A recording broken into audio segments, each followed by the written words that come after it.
అన్నం దొరికితే చాలు, నీకున్న 2 జతల బట్టలతోటి కూడా నువ్వు ఆనందంగా బతకచ్చు. ఇప్పుడు కరోనా ఎఫెక్ట్ తో తేలుతోందిగా. సనాతన వైదిక ధర్మం నేర్పించింది. అందుకనే వరల్డ్ మొత్తం లాకౌట్ చేసిన వరల్డ్ లో ఎవరు బతకలేకపోతున్నారు, చాలా ఇబ్బందులు పడుతున్నారు. లాక్డౌన్ చేయాలంటే అమెరికా లాంటి కంట్రీస్ ఇబ్బంది పడుతున్నాయి.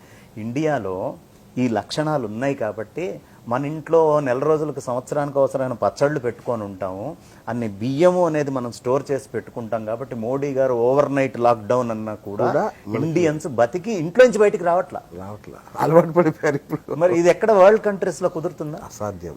అదే చైనాకు వెళ్తే ఒక్క వుహాన్ సిటీకి వాళ్ళు మొత్తం లాక్డౌన్ చేసి తాళాలు రాత్రిపూట సాయంత్రం 2 గంటలు తాళం తీసి ఒక్కడిని ఇంట్లో నుంచి బయటకు పోనిచ్చి సామాన్ కొనుక్కోగానే వాడిని పెట్టి మళ్ళీ తాళాలు వేసేవాళ్ళు. భారతదేశంలో ఆ స్థితి లేదే, సెల్ఫ్ లాక్డౌన్ చేస్తున్నారు. కారణం ఏంటి? సెల్ఫ్ క్వారంటైన్ అంటే ఇది కూడా మన ఆచారమే. పూర్వము ఎవరైనా పోయారనుకోండి, సెల్ఫ్ క్వారంటైన్ 12 రోజుల దాకా నువ్వు ఎవరిని ముట్టుకోకూడదు, 15 రోజుల దాకా ఎవరిని ముట్టుకోకూడదు, 10 రోజుల దాకా ఈ జీన్ తోటి ఉన్నటువంటి ఈ వంశస్థులు వేరే ఎవరిని ముట్టుకోకూడదు. సొసైటీ వాళ్ళని ముట్టుకుండేది కాదు, వాళ్ళు సొసైటీని ముట్టుకునేవాళ్ళు కాదు, శుభకార్యాలకు కూడా వెళ్ళేవాళ్ళు కాదు. ఏంటి దాని అర్థము అంటే, ఒక శవం దగ్గరికి వెళ్ళొస్తే వెంటనే స్నానం చేయాలి. ఎవడు చెప్పాడు ఈ మాట? శవం దగ్గరికి వెళ్తే మీరు అడగండి సైంటిస్టులని, అప్పటిదాకా జీవించి ఉన్నప్పుడు సెల్స్ కంటే కూడా బ్యాక్టీరియల్ ఇంపాక్ట్స్ చచ్చిపోయిన తర్వాత ఎక్కువ అవుతాయి. అందుకనే తొందరగా శవం కుళ్ళిపోతుంది, వాసన వస్తుంది వేగంగా. అంటే దాని లోపల మల్టిప్లికేషన్స్ తోటి మీకు ఇమీడియట్గా బ్యాక్టీరియా గ్రోత్ ఉంటుంది. మరి అట్లాంటి ప్రదేశానికి వెళ్ళినప్పుడు నువ్వు అది తీసుకున్నావు అనుకో, అందరికీ అంటిస్తావు కదా. నీ జీన్ దానికి ఫర్, నువ్వు ఆ జెనెటిక్ థియరీలో పుట్టిన కొడుకున్నాడు, వాడు దానికి ఫర్ కాబట్టి వాడి మీద నుంచి వాడి సెల్లోకి వెళ్ళిన బ్యాక్టీరియా సెల్ఫ్ క్వారంటైన్ అయిపోవడానికి 12 రోజులు పడుతుంది. అందుకని అరే మీరు ఈ జీన్ తోటి ఉన్న వాళ్ళు ఎవరిని ముట్టుకోకండి రా అని సెల్ఫ్ క్వారంటైన్ చేసేవాళ్ళు. ఇవాళ మనం చెప్తున్న క్వారంటైన్ అనేది మన వైదిక ధర్మంలో మొదటి నుంచి చిన్నప్పటి నుంచి ఉంది. కాబట్టే ఆ క్వారంటైన్ అనే పదాన్ని అక్కడ మోడీ గారు వాడితే మిగతా వాళ్ళు ఎవరి వల్ల కావట్లా. ఒక సనాతన హిందూ ధర్మంలో ఈ సంప్రదాయం ఉంది కాబట్టి మనం ఉండగలుగుతున్నాం. అందుకనే ఈ ధర్మం అంత గొప్పది. ప్రపంచమంతా ఇవాళ సమాధులు ఎక్కడ పెట్టాలా అని బాధపడుతున్నాయి. తగలబెట్టాలి అనే విషయాన్ని చెప్పింది ఎవరండి? వైదిక ధర్మమే కదా. ఖననము కాదయ్యా, దహనం చెయ్యండి అని చెప్పారు. ఖననం కొన్నిటిని మాత్రమే ఖననం చేయాలి, కొంతమందిని మాత్రమే, పసిపిల్లలు వాళ్ళని, మిగతా అంతా దహనమే అని మనకి పూర్వం నుంచి చెప్పబడింది.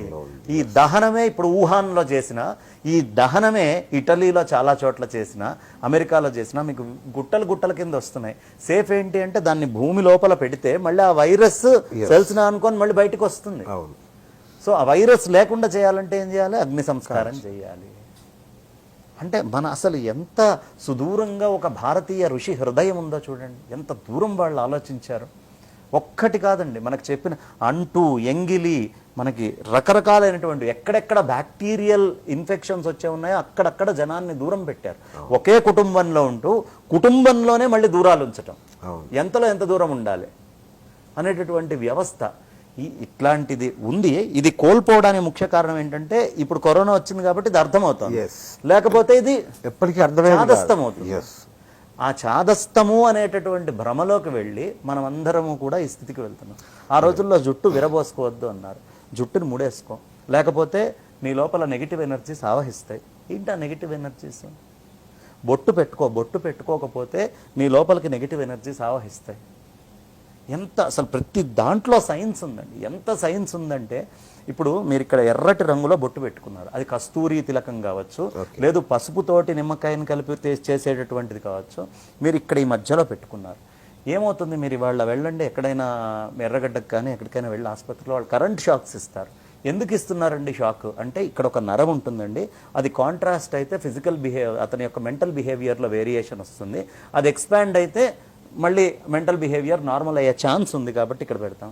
మనం ఇక్కడ ఎర్ర రంగులో బొట్టు పెట్టినప్పుడు లైట్ని ఎక్కువ అబ్జార్బ్ చేసేది ఏదండి? ఏ రంగు? రెడ్.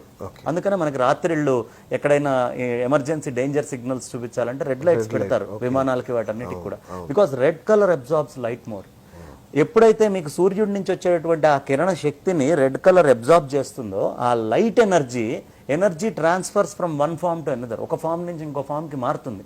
ఆ లైట్ ఎనర్జీ హీట్ ఎనర్జీ కింద మారి నీ లోపల ఉండేటటువంటి ఇడా పింగళ సుషుమ్న అనే 3 నాడులు కలిసేటటువంటి ప్రదేశాన్ని ఎప్పుడూ సప్రెస్ అయి నిన్ను సైకియాట్రిక్ పేషెంట్ కింద తయారు చేయకుండా దాన్ని చక్కగా విస్తృతంగా లావుగా ఉంచి సైకియాట్రీ డిఫెక్ట్స్ లేకుండా చేస్తుంది. అందుకనే ఇవాళకి మన దేశంలో విదేశాల్లో మీరు పోల్చుకుంటే విదేశాల్లో 100కి 60% ఏది సోకాల్డ్ డెవలప్డ్ అమెరికన్ కంట్రీస్లో కూడా 60% ప్లస్ ఆర్ సైకియాట్రిక్ పేషెంట్స్. భారతదేశంలో మనం ఇవాళ ఆచరించకపోయినా మన పూర్వీకులు ఆచరించారు కాబట్టి ఆ జెనెటిక్ థియరీ మన లోపల ఉంది కాబట్టి ఇప్పటికి మనం ఈ రోజుకి సస్టైన్ అయ్యి అంత సైకియాట్రిక్ డిజార్డర్స్లో మనం లేము. సైకియాట్రిక్ డిజార్డర్స్ అనే వాటి నుంచి కొంచెం దూరంగా భారతీయ సమాజం ఉండేది, ఇప్పుడు పెరుగుతుంది. స్లోగా సైకియాట్రిక్ డాక్టర్స్ వాళ్ళ యొక్క పాత్ర పోషించాల్సి వస్తుంది. కుటుంబ వ్యవస్థలు పోయినాయి, అన్ని న్యూక్లియర్ ఫ్యామిలీస్, ఎక్కడ చూసినా కూడా రకరకాలైనటువంటి స్వార్థ జీవనము అనేటటువంటిది వచ్చింది, సమిష్టి జీవనం పోయి ఇవన్నీ కూడా సైకియాట్రిక్ డిజార్డర్స్కి మూలం అవుతాయి. పిల్లల్ని ఒక మంచి కుటుంబం లోపల గనక మనం వేసి ఉంచితే, సనాతన వైదిక కుటుంబాల్లో గనక వేసి ఉంచితే మామయ్య మాటలు, బాబాయ్ మాటలు, అత్తయ్య మాటలు, పిన్ని మాటలు, తండ్రి మాటలు, తాత మాటలు, బామ్మ మాటలు, అమ్మమ్మ మాటలు, తాతయ్య మాటలు, ఇట్లా రకరకాల వాళ్ళ మాటలన్నీ విని అన్ని సైకాలజీస్ని చిన్న వయసు నుంచి చదువుకుంటూ ఎదుగుతారు కాబట్టి వాళ్ళు మెచ్యూర్డ్గా ఉండేవాళ్ళు, తొందరగా దేనికి ప్రెషర్కి లోనయ్యేవాళ్ళు కాదు. ఇప్పుడు మీ ఇంట్లో అమ్మ నాన్న వీడు వాళ్ళు వెళ్తారు, డే కేర్లో పడేస్తారు, వీడికి ఏం సైకాలజీస్ తెలుస్తాయి? వీడు మనా అని వాడికి ఎందుకు చెప్తారు? ఎవరైనా ప్రేమ ఆపేక్షతోటి చెప్పకపోయేటప్పటికి పిల్లవాడు ఏమైపోతాడంటే చిన్న వయసు నుంచే సైకియాట్రిక్ డిజార్డర్స్ తోటి పెరుగుతారు. ఇదే వెస్టర్నైజ్డ్ కల్చర్. ఈ ఫ్యామిలీలో ఉండే గొప్పతనాలు ఇవేవి తెలియక, మనుషులు కలిస్తేనే బతుకుతారనేది తెలియక ఈ స్థితికి వెళ్ళాం. ఇవాళ కరోనా నిజంగా కుటుంబ వ్యవస్థని కానివ్వండి, మన కట్టుబాట్లు, ఆచారాలు, అలవాట్లు కానివ్వండి, ఏవైనా అన్ని చాలా మటుకు వెనకాల మళ్ళీ కనిపించేట్టుగా చేస్తోంది. అని గర్వంగా చెప్పుకునే స్టేజ్ తీసుకొస్తోంది. లేకపోతే షేక్ హ్యాండ్ ఇచ్చుకోవటమో కౌగిలిచ్చుకోవటమో కాకుండా మనం అందరం నమస్కారం చేసేటువంటి స్థితికి ఎందుకు వచ్చాం? మనమే కాదు, వివిధ దేశాధినేతలు, ట్రంప్తో రష్యాకి వెళ్తే రష్యా, బ్రెజిల్ వెళ్తే బ్రెజిల్, వాళ్ళందరూ దండాలు పెడుతున్నారు. ఏం నేర్పిస్తున్నారు అంటే, మాకు ఇండియాకి వెళ్ళొచ్చాను, నాకు నమస్కారం పెట్టడం అలవాటైంది, అదే చేస్తా అంటున్నారు. ఆ స్థితికి ఎందుకు వచ్చింది అంటే వైదిక ఋషి ఎంత సుదూరం ఆలోచించి మనకు ఆచారాలు కట్టుబాట్లు పెట్టాడో. దురదృష్టం ఏంటంటే అండి, బ్రిటిష్ వాళ్ళు భారతదేశాన్ని వదిలిపెట్టి వెళ్ళేటప్పుడు వాళ్ళు ఒక చిన్న తప్పుడు పని చేశారు. ఆ తప్పుడు పని ఏమిటయ్యా అంటే, ఏ రోజైనా భారతదేశాన్ని విచ్ఛిన్నం చేసి పూర్తిగా మన కంట్రోల్లోకి తెచ్చుకోవాలి అంటే మన గ్రంథాలు, మనకు సంబంధించినటువంటి పుస్తకాలు, మన ఆచారాలు, మన వ్యవహారాలు, మన అలవాట్లు, మనకి వీడు స్కిన్ బ్లాకే అయినప్పటికీ వీడు వైట్ వాడికి స్లేవ్గానే ఉండాలి అనే ఎడ్యుకేషన్ సిస్టమ్ మీద దృష్టి పెట్టారు. అలాంటి ఎడ్యుకేషన్ సిస్టమ్ మీద దృష్టి పెట్టి వాళ్ళు మొత్తం ఇండియాలో ఆ సిస్టమ్ ఉండేట్టుగా దానికి అవసరమైన బీజాలన్నీ వేసి కులాల మధ్యలో కుమ్ములాటలు పెట్టి మనల్ని రకరకాలుగా విభజించి డివైడ్ అండ్ రూల్ పాలసీ వాళ్ళదని మనకు తెలుసుగా.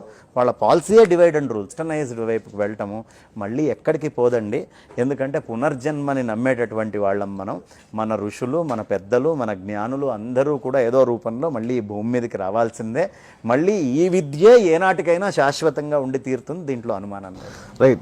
అంటే మీరు చెప్తుంటే నాకు అద్భుతంగా, అంటే చిన్నప్పుడు రామాయణం విన్నంత గొప్పగా ఉంది.